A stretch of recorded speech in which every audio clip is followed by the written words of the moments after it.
So we'll get started then. Aye. So Hare Krishna dear devotees, thank you very much for joining once again on ISKCON of New Jersey's Zoom channel. And tonight, with great ecstasy and enthusiasm, we welcome Her Grace Acyuta Gopi Devidasi. She is a very famous speaker, Kirtaniya Kathakar, and on our channel, it was very, very popular. Every time her name comes up, a lot of devotees say, yes, yes, yes, definitely we want to come, don't want to miss this one. And tonight is going to be very, very special because, first of all, we are in the middle of the sacred month of Damodar, month of Kartik. And typically in the month of Kartik, we are encouraged to go and spend time in the holy dham of Vrindavan and different places of the Lord's pastimes. Especially Parikrama is a very popular thing to do during this time. It's very purifying. But due to certain situations, we may not be able to travel to India. So we have Acyuta Gopi going to take us to India, and not just India, but to the holy dham. So tonight's topic, Parikrama of unique pastime places, a virtual pilgrimage of Krishna's playground. So with that, I pass it on to Acyuta Gopi Devidasi. Hare Krishna. Aye. Thank you so much again. Thank you for having me. Thank you for setting up these sanghas. Thank you for being a place where everybody can feel safe, feel like there's some touch of home, feel like we can all be together again. So thank you again so much. And with that said, of course, Omagyan Timirandasya Gananjana Shalakaya Chakshurun Meditam Yena Tasmai Shri Guruve Namaha Shri Chaitanya Manobishtam Shtapitam Yena Bhutale Swayam Rupa Kadamayam Dadati Svapatantikam Nama Om Vishnu Padaya Krishna Prishtaya Bhutale Shmati Bhakti Vedanta Swamini Tinamini Namaste Saraswati Devi Gauravani Pracharini Nirvishesha Shanyavadi Paschatya Deshacharini Jaya Shri Krishna Chaitanya Prabhu Nityananda Shri Advaita Gadadhara Shivasati Gaura Bhakta Vrinda Hare Krishna Krishna Krishna Hare Hare Hare Rama Rama Rama Hare Hare Vancha Kalpatarubhyascha Kripa Sindhubhyeva cha Patitanam Pavanebhyo Vaishnavebhyo Namo Namaha.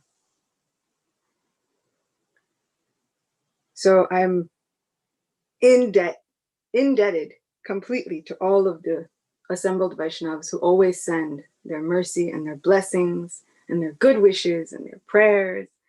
And they make sure that they show up with smiling faces and eager hearts, which gives me somehow the enthusiasm when I feel like, well, what are we going to do? What else are we going to talk about? What else is there? But thinking about the enthusiastic hearts of the devotees makes it a little bit easy. So we find ourselves in an incredibly unique time in the history of the world. We are, for the most part, unable to travel. We're unable to visit many of our friends and loved ones who are far away. And in one sense, we now have an idea of what it was like in the times of Vedic civilization, a time when messaging was slower, a time when travel seemed to be slower, even though they were technologically more advanced than we can even imagine. So, but if we take a minute to look at this lockdown, virus, political climate, patriotic climate, the world, these external circumstances and everything that's happening, they can give us a glimpse into the window of understanding the pastimes of the Lord in a deeper way than we could have thought of before. In feeling far away from our temples and our deities, we can understand how the Brijbasis might have felt, or how the citizens of Mathura or even Dwarka might have felt whenever he went away. In fact, we can now empathize with the statements in Shastra anytime a devotee laments being far away from the Lord.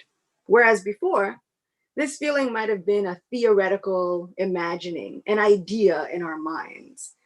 Now, even though we may not be able to fully grasp the emotional reality of this, we can now empathize with those feelings. And it gives our spiritual advancement a bit of a kickstart. And we get to now understand the heart of what devotees say, even within the first canto of Srimad Bhagavatam.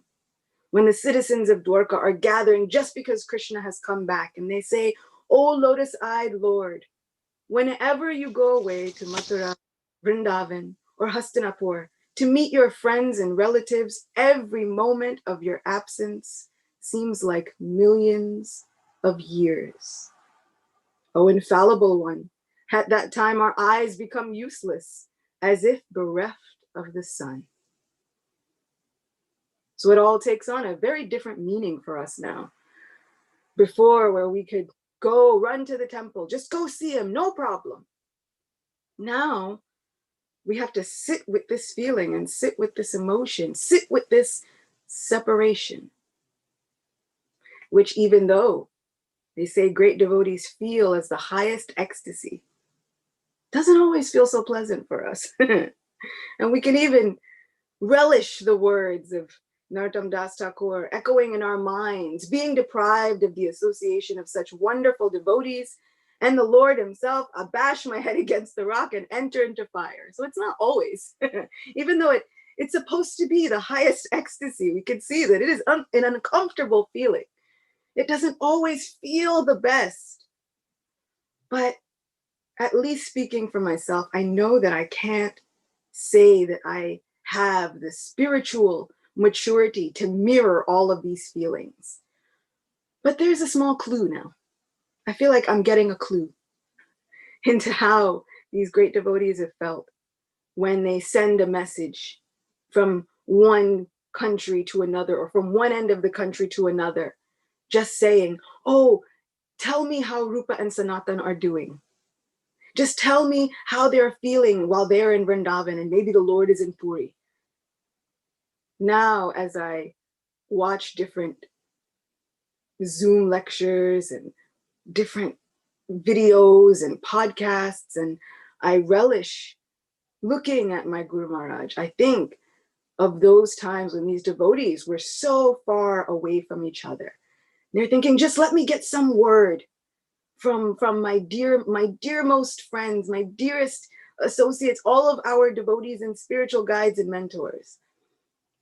So in a way, we can understand this separation now, but also we still have the added advantage of these sanghas, these places where we can come together and we can take heart in the association of one another. And in this sangha, I wanted to gain some hope from the wonderful statement in Sri Chaitanya Charitamrita that wherever the Lord places his feet is Vrindavan. And so thanks to our beloved Param Gurudev, Srila Prabhupada, we have hundreds and thousands of Vrindavans all over the world. Every home, every person. So I wanted to go on a pilgrimage, visiting places that maybe one might not always visit during a traditional Parikrama, because this is not a traditional time. And as we visit each place, I hope that we will absorb ourselves in the small leelas that are there available to us. And that in this journey, we can lift our spirits and we can give joy to each other's hearts.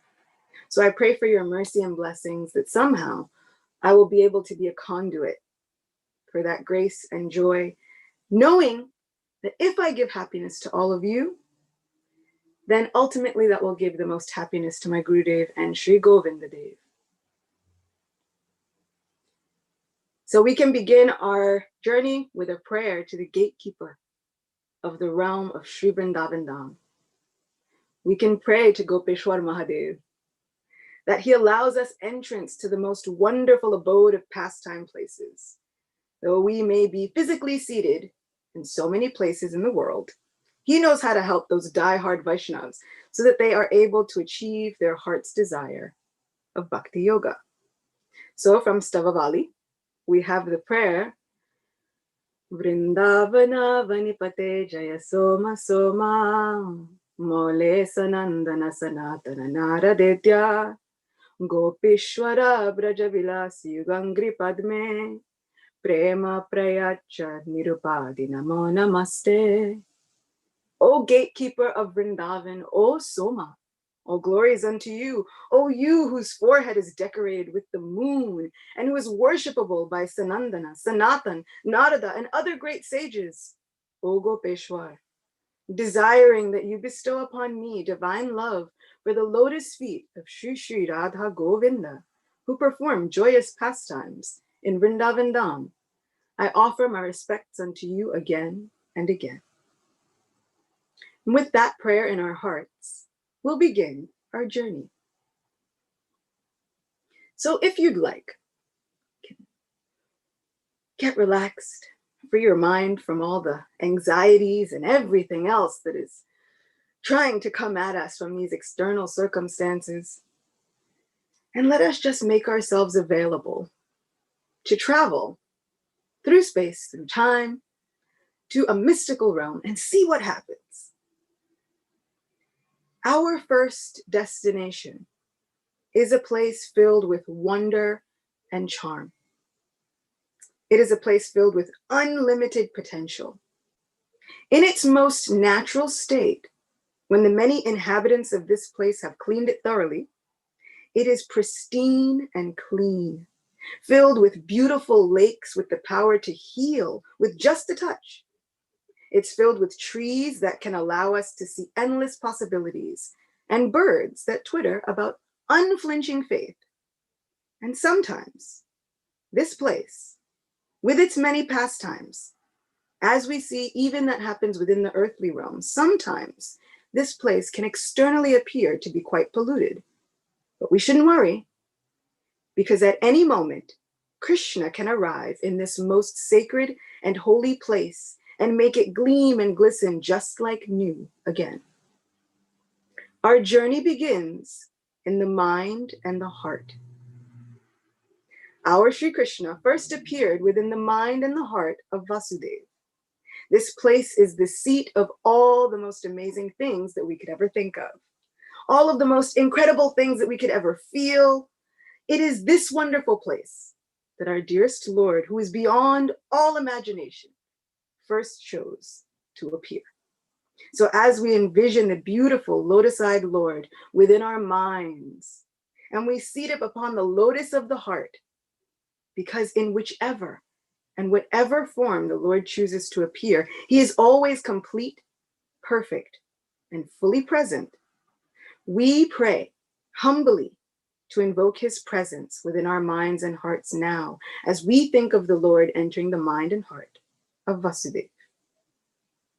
So from Garga Samhita, it is stated, Sri Krishna, the original supreme personality of Godhead, who is greater than the greatest, personally entered Vasudeva's heart. And the purport says,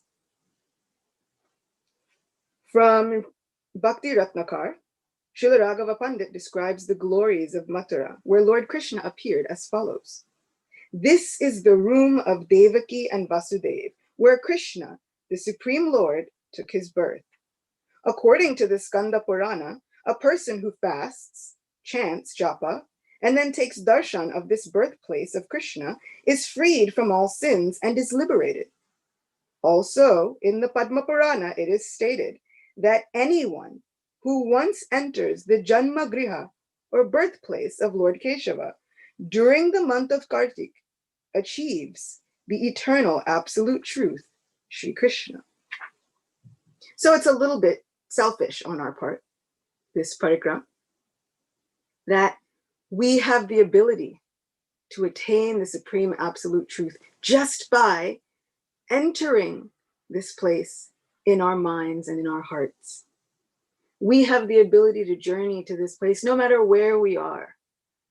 And when Krishna appears within the mind and the heart, we can remember how he appeared within the mind and the heart of Vasudeva. And the two pastime places become synonymous with one another, because that is Krishna's inconceivable mercy and glory and magic. The great soul Vasudeva shone with a glory like the sun, moon, and fire. he was like a double of the Supreme Lord, the master of all sacrifices. So not only does the pastime place get the ability to become synonymous with one another, they can become doubles of one another. But we see that once Vasudeva held the Lord within his heart and within his mind, he appeared like a double of the Supreme Lord himself, which brings to my mind Uddhava. Within Sri Brihad Bhagavatamrita, it is stated that Uddhava, the gopis saw Uddhava and they judged that he had obtained clearly the liberation of having a form exactly like that of the Lord. Even while within this body, he had already achieved that liberation. And it was something that he didn't even think about because Uddhava looked just like Krishna.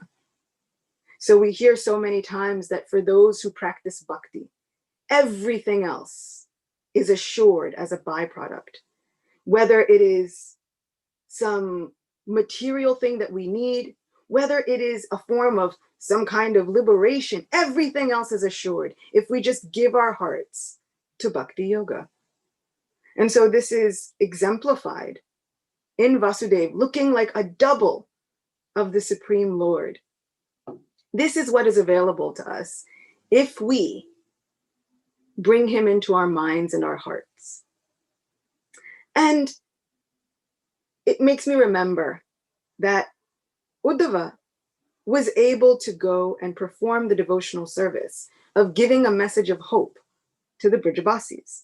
Not just giving a message of hope to the Brijabasis, but learning from them the highest platforms and the highest lessons of divine love. Now just imagine what message we can give by giving our hearts to bhakti yoga. Just imagine the sheer amount of joy that can be brought to the hearts of others, seeing someone who clearly, you must be a messenger of Krishna. This is what it means to be able, in this context, in our context, to be able to be a double of the Supreme Lord, is just to remind others of Krishna, which can be done just with our appearance. How wonderful we can be messengers of that divine hope. And while being those messengers, we wind up learning the lessons of the highest platforms of devotional service and devotional love for Sri Krishna. So this is what it makes me think of when I read this verse from Garga Samhita about Vasudeva looking like a double of the Lord. This is what it means when the Lord comes to reside within the heart. So from Vasudeva's heart, the Lord travels to Devaki's heart. And Garga Samhita then says, when Lord Krishna, who gives fearlessness to everyone, entered Devaki, she shone as if a great lightning flash had entered her home. It's quite significant within this verse that it is stated first that the Lord is he who gives fearlessness to everyone. Devaki and Vasudeva were under a great amount of fear. I doubt that any of us can even imagine the intense trauma that Devaki suffered while watching the ghastly deeds of her own brother. It is often said that harsh words and deeds committed by a family member are even more hurtful than those committed by an outsider. So I can't even imagine the turmoil and the anxiety and anguish that Devaki must have been in, and how she must have been feeling during this incredible shift happening in her life. Seeing child after child of hers killed. Not simply like taken away, and we see it in movies, the screen cuts, and then sometimes there's just a shadow and then it fades to black and we never see anything. But Devaki was witnessing firsthand. And for a mother, for any feeling living entity, I cannot imagine the breadth of this like insurmountable ocean of trauma We talk so much these days about PTSD and post-traumatic stress disorder. And if you want to think about somebody who must have had some kind of PTSD, Vasudeva and Devaki were jailed, psychologically, emotionally, spiritually tortured. So although we cannot fully understand the extent of her pain, some of us, we may know trauma. We may understand those traumatic feelings. We may be dealing with trauma, and we may be dealing with fear and anxiety and all of those things which can pollute the pilgrimage place of the heart. This place where the Lord first chose to appear. However, the significant point is that the Lord awards all fearlessness. So as he makes his home within our minds and hearts, we can pray that he removes the fear, the anxiety, the trauma, and the pain, and that he just leaves the sweetness of the fragrance emanating from the tulsi leaves on his lotus feet. So I pray, especially in this time of internal upheaval, external upheaval, that the Lord will eradicate all of this fear, eradicate all of this trauma and anxiety, and instead leave us with the sweet fragrance of just that tulsi emanating from his lotus feet. Sometimes it seems like a far-fetched idea. We may not be able to fully comprehend the bodily fragrance of Krishna with musk and sandalwood and camphor and aguru. And sometimes we're like, what even are all of these articles? What are they? How do we, and what does the aggregate of all of those actually smell like? But we do know that wonderful fragrance of tulsi, that beautiful fragrance of tulsi, sometimes just in the morning. And Srila Prabhupada has said that that fragrance is actually a little bit mystical sometimes. Tulsi Devi herself does not just allow anyone to be able to smell that fragrance. And so it lends some credibility to the heart of the devotee that we can remember. We can remember that smell, that particular fragrance of tulsi. So let us remember that and bring that fragrance into this pilgrimage place so that we can remember that Krishna is the one who awards fearlessness to all as he illuminates the space of the heart, just as he did with Devaki. He can illuminate our hearts and illuminate our lives until they shine with the fearlessness that comes from his remembrance. In fact, seeing her effulgence struck fear into the heart of Kamsa, the very person that Devaki was afraid of. So, when the Lord personally comes to reside in our minds and our hearts, no longer will our fears feel so substantial, but instead, he can strike fear into the very thing that we are afraid of.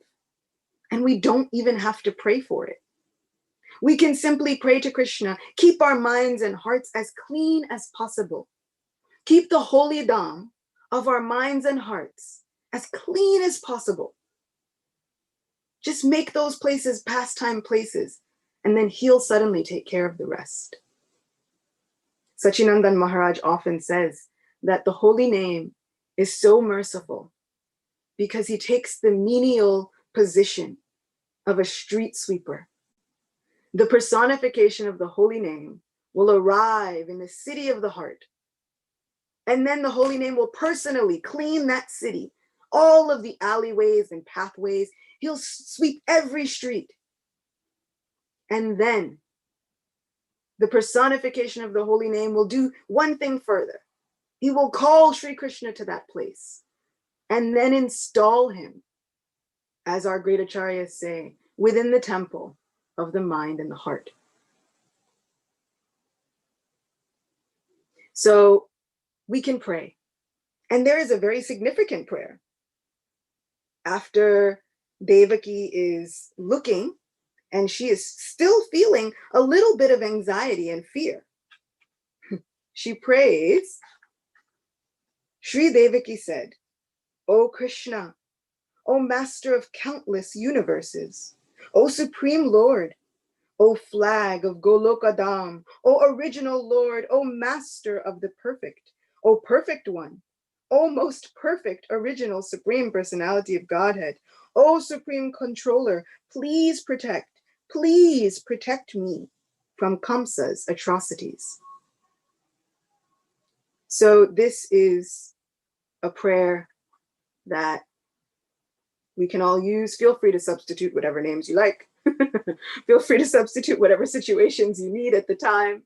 But we can use these prayers to give us hope and to give us reassurance in times when we feel as though, where do we turn?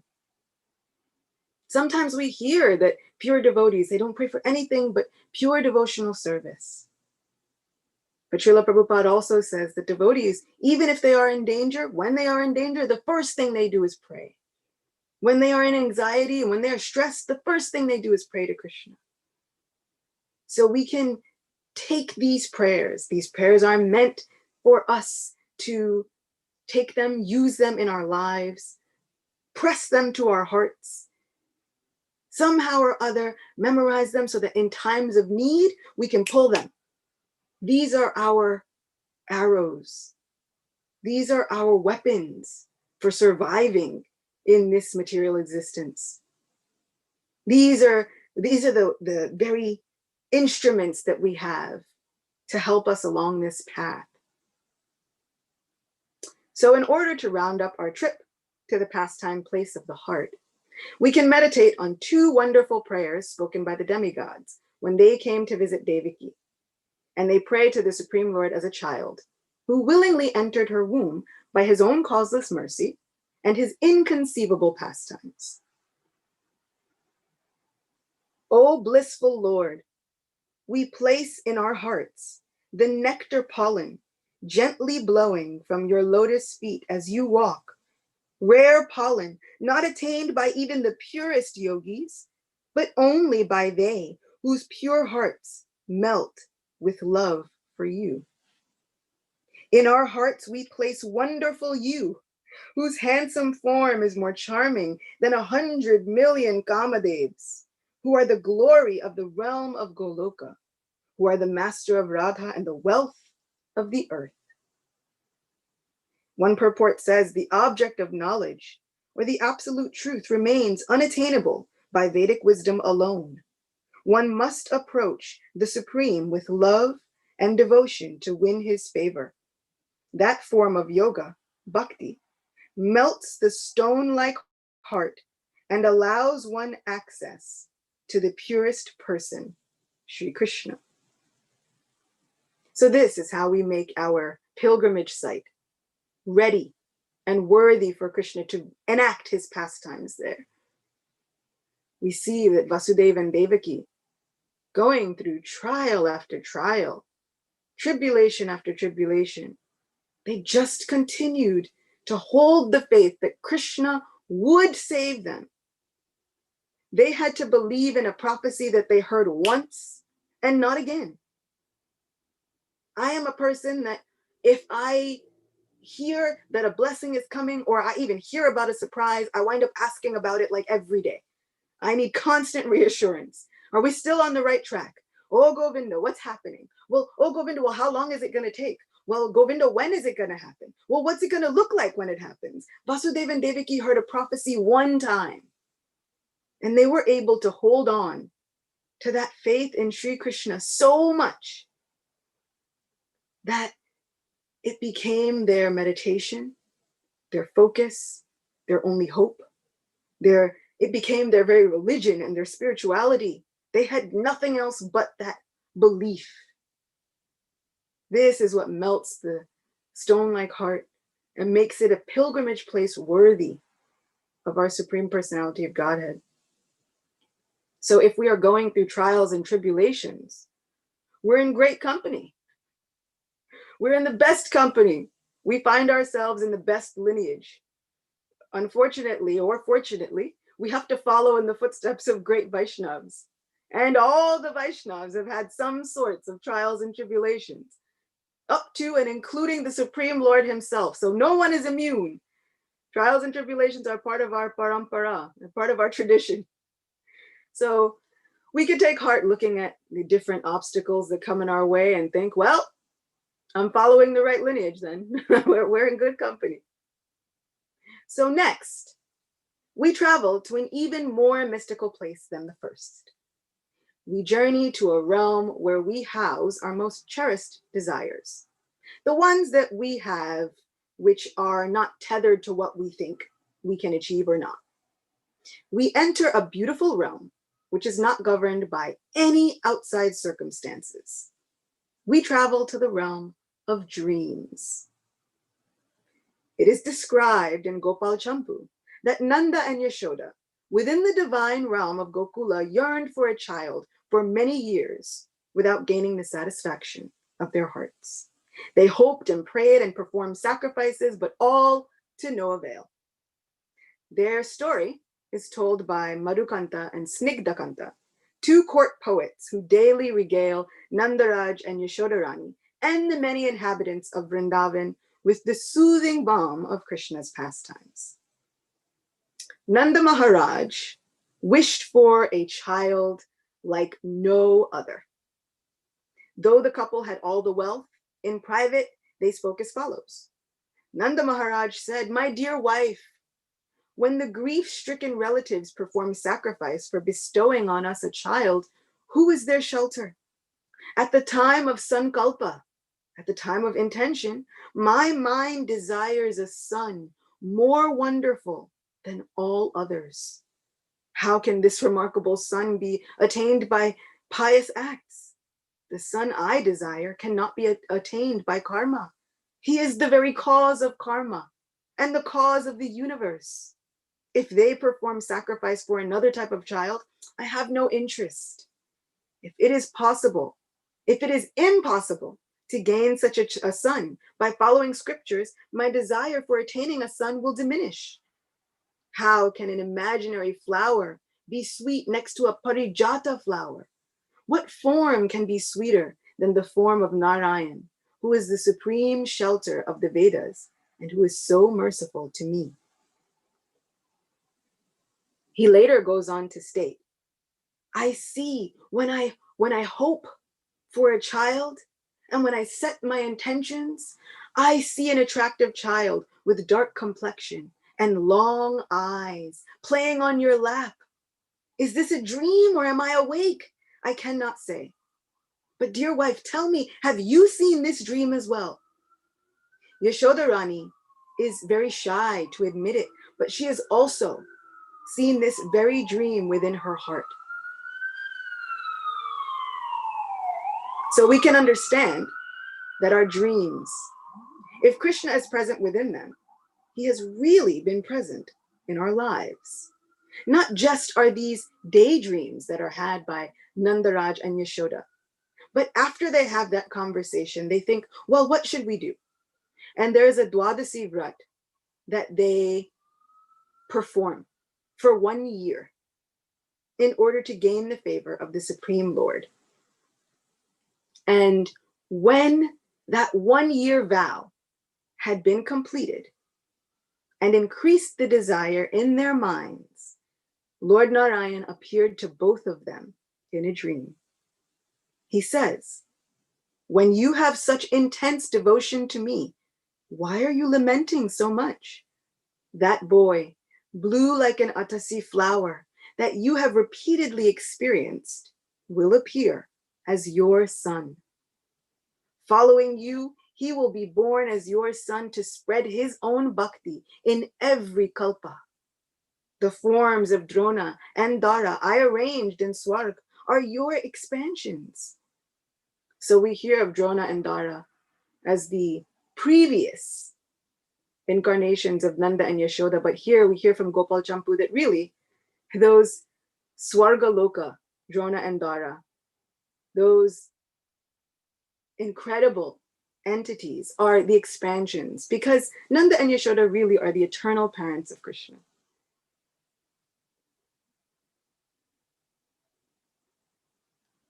So we hear that after the Lord spoke these most beneficial words and disappeared, Nanda and Yashoda both awoke and became immersed in an ocean of nectar.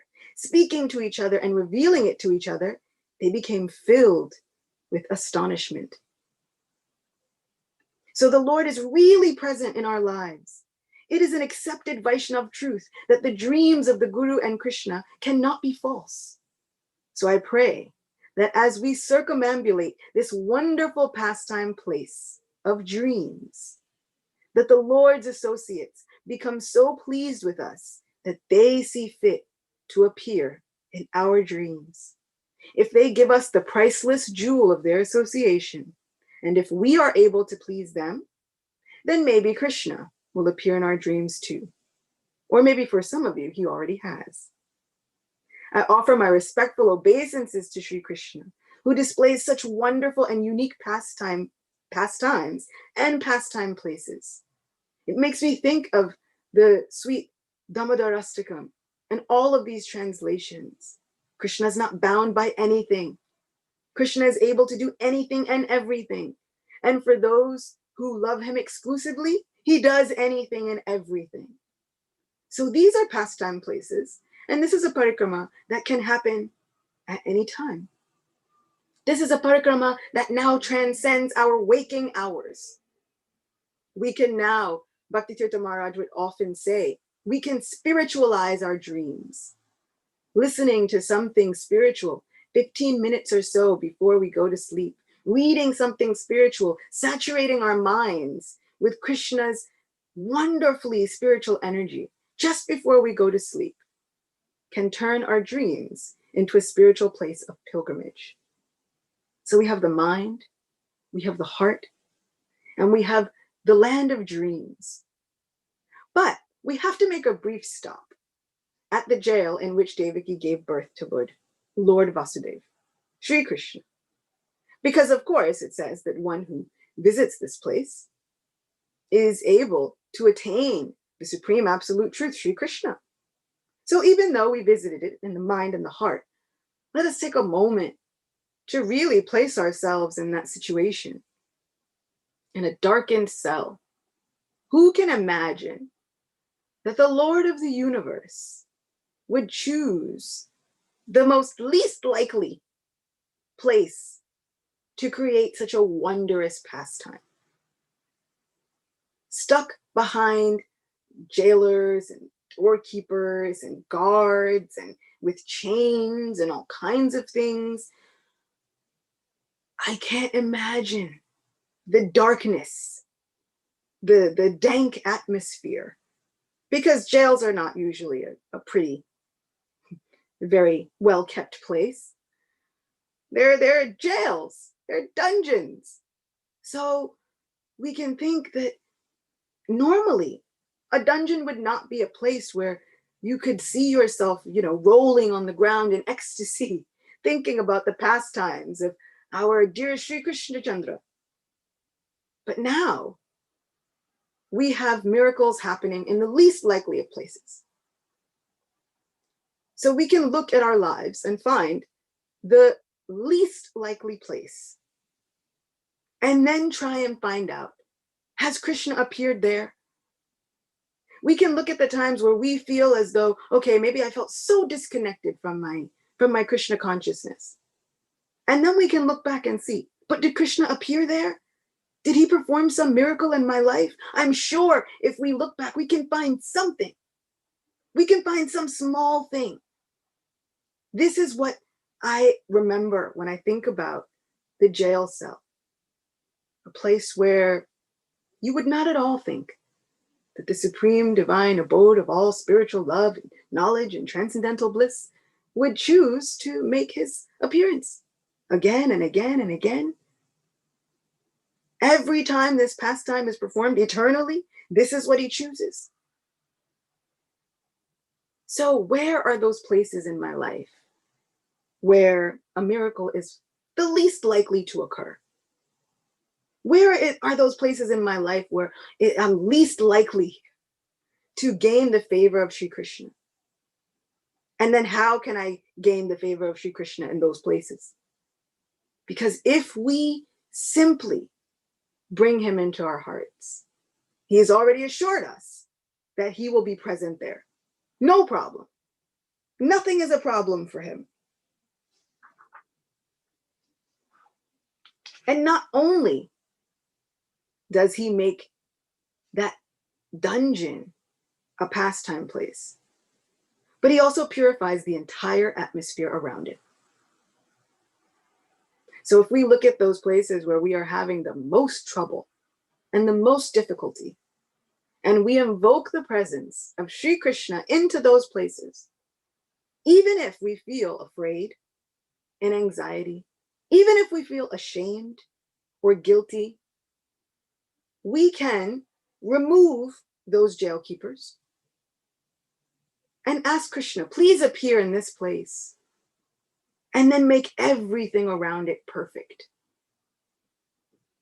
Devaki referred to him as most perfect and the perfect Supreme Lord. She used perfect so many times in that one prayer. And I felt like it was so poignant because Krishna can make everything perfect. Absolutely, we're not perfect, but Krishna can make us so. Krishna can make us look wonderful. When he appeared in Devaki's heart, transferred to her womb, Devaki looked like the most beautiful maiden. It was impossible not to look at her and know that there was a divine entity there. It was impossible not to see it.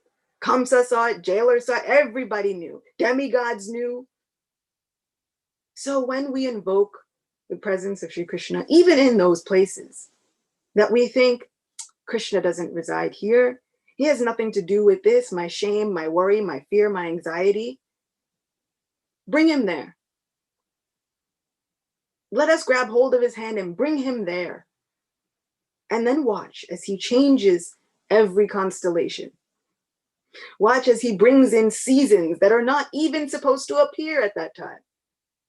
The most wonderful thing about Vrindavan is that it displays 6 seasons, but only when Krishna desires. So the seasons appear whenever he thinks they should. So this can happen in our lives. Krishna can change the stars. Krishna can change our fate. Krishna can change all of the seasons of our lives. It doesn't matter. What is most important to him is that we've called out. Within the nectar of devotion, when we talk about those who are generous and gracious, those who remember their friends, Krishna is said to be the best. And he says that when Draupadi was in the court of the Kurus and she called out to me, I became in her debt. And thinking about the way she called out to me, Hey Govinda, oh Krishna, please save me. The more I think about it, the more indebted I become. This is the wondrous quality of Krishna. Sometimes we think, if I call out to Krishna, I feel like maybe I'm just selfish. But Krishna, however, says, the minute you call out to me, I feel indebted to you because you thought about me. How amazing is our Lord, who decides that just us calling out to him in anxiety is a form of the greatest service. This is our Lord who can make a mountain out of a molehill, just for his devotees, though. He can change a barren wasteland into the most beautiful kingdom in the entire world, as he did with Kandavaprast to Indraprast for the Pandavas. He can take all of the nothing that we have and make it the most amazing something that we have ever seen. And when he does it, no one does it like Krishna. No one makes plans like Krishna.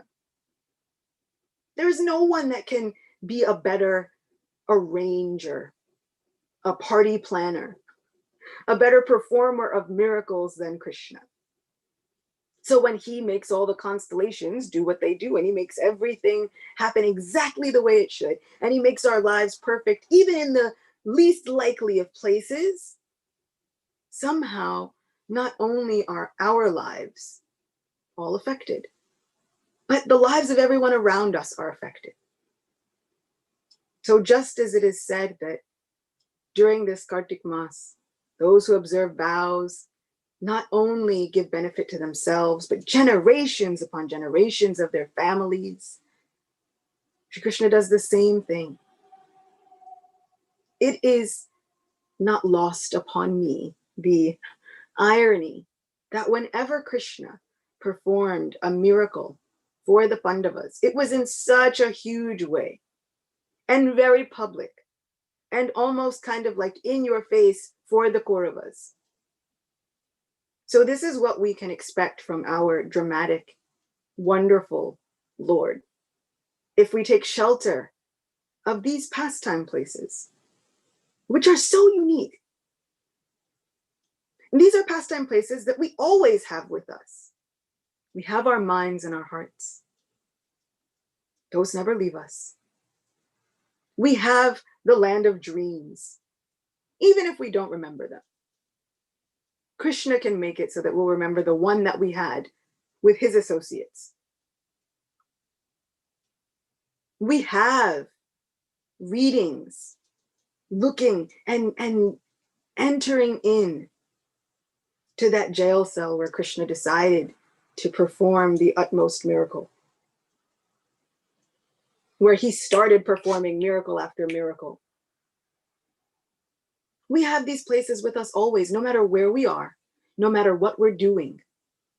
So even if we're at work, even if we're during the day, whatever it is, we don't even have to take out strange time in order to be able to visit these pastime places. In this way, this lockdown, this entire global climate has given us a great gift. Being able to recognize more clearly the miracles in our everyday lives. Sometimes we're going about our lives and we don't even pay attention to what's happening. I go to work, you come home, everything is fine, somebody makes dinner, and then you eat dinner, and then you do your sadhana, or maybe you've done your sadhana in the morning, and then everything goes on. And unless something really big happens, we keep going on with our day. But now, every day, it's like every single day, material nature is bringing to the forefront, oh, here, look, there's someone else, though, that needs you to pray for them. Every day, oh, there's somebody else who needs prayer. Oh, look, here's someone who got sick and then recovered. Oh, look, here's someone who needs help because they lost their home. We have nothing else to do but look these different obstacles in the face. We're not able to run away from them so readily anymore. But when those obstacles appear, we also have the ability to look at the miracles that follow them. So I hope and pray that in visiting these pastime places, we are able to empathize with our friends, family, community, society that are going through so much. We can remember the great devotees who have also gone through so much and we're going through so much. And we can also remember the biggest lesson, that in each and every single one of these situations, the beautiful sun of Krishna came out at the end. When it appeared the most dark, when it would seem as though Devaki should have lost all hope, the beautiful son of Sri Krishna came out at the end, and he was able to make everything perfect. Now, perfect may look different from one situation to another, but Krishna will always make everything perfect. All glories to these very unique pastime places. Thank you so much for joining with me, journeying with me, going there and coming back. Thank you so much for having me. Wonderful, wonderful. Thank you so much, Acyuta Gopi Devi Dasi, for taking us with so much love to the heart of Krishna's pastimes. And it's true. It's really by hearing that we get transferred to the Lord, isn't it? Isn't it amazing that just by listening to these wonderful pastimes, and especially when they're spoken with so much love and so much saturation of affection for the Lord, then it really penetrates the core of the heart, and and we can be grateful, all of us collectively, that we are in this apparently unfortunate situation, reaping the greatest fortune, you know, of the pastime of the Lord, and the form, the qualities, and the Dhamma of the Lord, So we really appreciate it, and then of course bring it back home and applying it in our day-to-day lives, and thinking deeply about the value that, hey, is it just another day, but we can't add value unless we take ourselves to the feet of the Lord, lotus feet. So thank you once again. Yeah, if anyone has any other appreciations or comments to make, please feel free. We'll be wrapping up any moment now. I'm just going to be making some announcements very soon. Yashodalal Prabhu, thank you very much again for coordinating this as always. This would not be possible without Yashodalal Prabhu's incredible coordinations and following up and so on. So anybody else want to say another Yashodalal Prabhu? Perhaps you want to express some of your inner feelings. I know you're smiling like anything and clapping in virtual world there. Yeah, no, I'm always very happy to hear Acyuta speak, because she has a contagious excitement for her Govinda that takes us into her realm, and we can actually get infected by that enthusiasm and that love for Govinda. So I'm always smiling when she speaks Krishna Katha. So, or when she speaks, period. And when she Thank sings. you, Acyuta. Thank you. And we have a comment from Sharita Mataji. Thank you. Such a thoughtful and insightful presentation. Thank you for that comment. So I'm just going to go and make our regular announcements. So we have our upcoming classes. So everybody knows. And Sonam also says, agree with Yashodalal Prabhu. Thank you, Sonam, for your comment. I have a comment. Yes, Prabhu, please go ahead. Acyuta Gopi, thank you for your class and creating that fearlessness in our heart, even very bad time. Thank you very much. Hare Krishna. Haribol, Haribol. Yadunath Prabhu says, brava. And Vidhi says, love you, Acyuta Didi. Thank you. Jai. Hare Krishna. So I'm just going to make our quick regular announcements, and then we can have everybody else can unmute themselves if they like. Actually, Madan Gopal Prabhu, while you're doing that, one quick thing. I noticed there are people here who are in time zones which are really far off. So Vijay Krishna Prabhu, it was 12 o'clock when we started, and Ananga Sundari, I think, Amisha Singapuri from the UK, it was 1 o'clock when we started. So yeah, so all kudos to them for coming in and joining at really late times for them. Yes, thank you. And we have devotees from joining regularly from Australia and from India. And these are all very unusual times to be connecting, but somehow, the nectar overrides all these inconveniences. So thank you all for consistently supporting us by showing up and enthusing our hearts that we're making this whole effort worthwhile. So upcoming events. We have the Pathways to Perfection series, which is an incredibly brilliant series. We've had most of the lectures almost done. We only have 2 more left. So the next 2 are November 7th and November 14th. That's Saturday. So Sakhyam, the friendship with the Lord, and that topic will be, covered by His Holiness Bhakti Rasamrita Swami Maharaj. And then the following Saturday, to wrap up the whole series, Atma Nivedanam, surrendering everything to the Lord by His Holiness Sachinandan Swami Maharaj. So this is at 9 a.m. to 10:30 a.m. Eastern Time, USA. Now, these India times, I think, please disregard them. You might have to, because we had a change of time in the US, so this may not be correct anymore. But it's 9 a.m. Eastern Time. This is New York time on the tinyurl.com Bhakti Center Zoom link. So please do join this incredible series. I've updated this poster. So As you all know, on our channel, we have His Holiness Jai Advaita Swami Maharaj 3 times a week, Monday, Wednesday, Friday. In fact, he was on today. He also attends the other ones when he's not speaking. The example. Thank you, Maharaj, for always being there for us.